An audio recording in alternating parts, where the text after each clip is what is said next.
ಭಾರತೀಯ ಜನತಾ ಪಾರ್ಟಿ ನಿಲುವು ಅನ್ನೋದಕ್ಕಿಂತ ಹೆಚ್ಚಾಗಿ ರಾಜ್ಯದ ಮಾನ್ಯ ಉಪಮುಖ್ಯಮಂತ್ರಿಗಳು ಕಳೆದ ವಿಧಾನಸಭಾ ಚುನಾವಣೆಯಲ್ಲಿ ಮೇಕೆದಾಟು ಹಿಡ್ಕೊಂಡು ಯಾವ ರೀತಿ ಪಾದಯಾತ್ರೆ ಮಾಡಿದ್ರು, ಬೆವರು ಸುರಿಸಿದ್ರು ಎಲ್ಲವೂ ಕೂಡ ಗೊತ್ತಿದೆ ರಾಜ್ಯದ ಜನತೆಗೆ.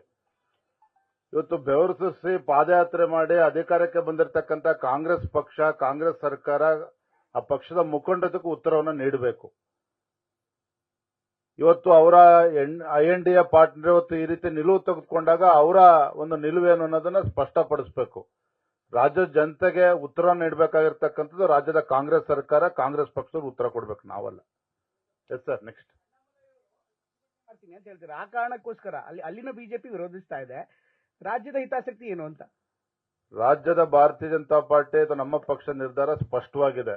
ರಾಜ್ಯದ ಹಿತಾಸಕ್ತಿಯನ್ನ ಬಲಿ ಕೊಡ್ತಕ್ಕಂಥ ಪ್ರಶ್ನೆನೇ ಇಲ್ಲ. ನಾವು ಕಾಂಗ್ರೆಸ್ ರೀತಿ ಪುಕ್ಷಟೆ ಭಾಷಣ ಮಾಡ್ತಕ್ಕಂಥದ್ದಲ್ಲ. ನಮ್ಮ ನಿಲುವು ಸ್ಪಷ್ಟವಾಗಿದೆ. ಹಾಗಾದ್ರೆ ನಮ್ದು ಯಾವುದೇ ರೀತಿ ಗೊಂದಲ ಇಲ್ಲ.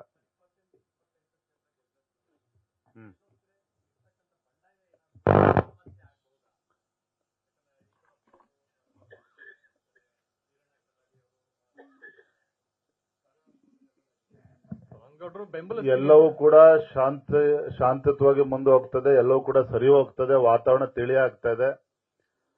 ಒಂದಂತೂ ಸ್ಪಷ್ಟ, ರಾಜ್ಯದಲ್ಲಿ 28 ಕ್ಷೇತ್ರಗಳಲ್ಲಿ ಕಾಂಗ್ರೆಸ್ ಪಕ್ಷದವರು ಯಾವುದೇ ಕ್ಷೇತ್ರದಲ್ಲಿ ನಾವು ಗೆದ್ದೇ ಗೆಲ್ತೀವಿ ಅಂತಕ್ಕಂಥ ಯಾವುದೇ ಕ್ಷೇತ್ರದ ಕಾಂಗ್ರೆಸ್ ಪಕ್ಷಕ್ಕೆ ಉಳ್ಕೊಂಡಿಲ್ಲ. ಎಲ್ಲಾ 28 ಲೋಕಸಭಾ ಕ್ಷೇತ್ರದಲ್ಲೂ ಕೂಡ ವಾತಾವರಣ ನರೇಂದ್ರ ಮೋದಿಜಿ ಪರವಾಗಿದೆ.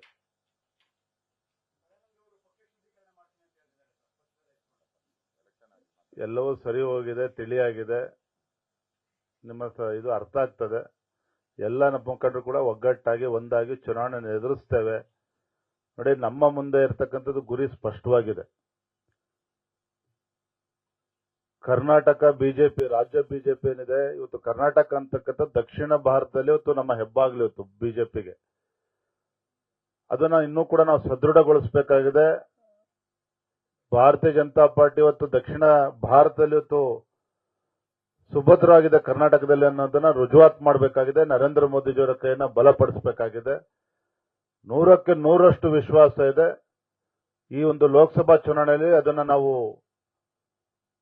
ಎಲ್ಲಾ ಕ್ಷೇತ್ರಗಳನ್ನ ಗೆಲ್ಲೋದ್ರ ಮೂಲಕ ಅದಕ್ಕೆ ತಕ್ಕ ಉತ್ತರವನ್ನ ಕೊಡ್ತೇವೆ. ಒಂದು. ಎರಡನೇದು, ನ್ಯೂಸ್ ಫಸ್ಟ್ ನಿರ್ಭೀತಿಯಿಂದ ನಿಮ್ಮ ಪರವಾಗಿ.